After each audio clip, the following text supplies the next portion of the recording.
Budget അവതരണം രാഷ്ട്രീയ പാർട്ടികൾക്കിടയിൽ വിവാദമാവുമ്പോൾ social നെറ്റ്വർക്കുകളിൽ ബജറ്റ് കോമഡികളാൽ നിറയുകയാണ്. നേതാക്കളെ കക്ഷിഭേദമില്ലാതെ കണക്കിന് കളിയാക്കുന്നുണ്ട് സമൂഹമാധ്യമങ്ങളിൽ.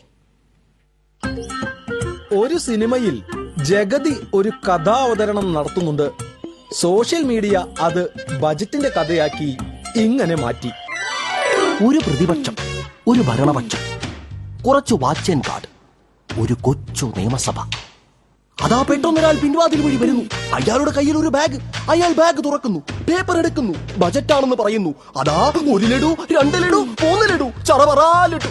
ബജറ്റ് അവതരിപ്പിച്ചിരിക്കുന്നു. ബജറ്റ് അവതരണം കഴിഞ്ഞ് മണിക്കൂറുകൾക്കകം സോഷ്യൽ നെറ്റ്വർക്കുകളിൽ പ്രചരിച്ച കോമഡികളിൽ ഒന്നാണിത്. മാണിയുടെ വരവും ബജറ്റ് അവതരണവും ഗോഡ്ഫാദർ സിനിമയിലെ രംഗമായി ചിത്രീകരിച്ചതാണ് മറ്റൊന്ന്. ആംഗ്യം കാണിക്കുന്ന ശങ്കരാടിയെ സ്പീക്കറായും ബജറ്റ് അവതരണം കഴിഞ്ഞപ്പോൾ LDFനെ 500 മാറ്റിയിരിക്കുന്നു ഇതിൽ. ഇതുപോലെ നിരവധി പരിഹാസശരങ്ങൾ സോഷ്യൽ നെറ്റ്വർക്കുകളിൽ ചിത്രങ്ങളായി തൊടുത്തുവിടുന്നുണ്ട്. പോക്കിരി രാജ, കിലുക്കം, മീശമാധവൻ സിനിമകളിലെ രംഗങ്ങൾ സൗകര്യം പോലെ ഇവർ ബജറ്റുമായി ചേർത്തു വച്ചിരിക്കുന്നു. പരിചയക്കാർ ആരുമില്ലാത്ത കല്യാണ വീട്ടിലെത്തിയ ഒരാളുടെ ഭാവമായിരുന്നു ഗണേഷ് കുമാറിന് കിട്ടിയത്. ബജറ്റ് അവതരണത്തിന്റെ താത്വികമായ അവലോകനവും മാണിയുടെ പ്രാർത്ഥനയുമെല്ലാം സമൂഹ മാധ്യമങ്ങളിൽ വൻ ഹിറ്റായി കഴിഞ്ഞു. പക്ഷേ അടിക്കുറിപ്പുണ്ട്.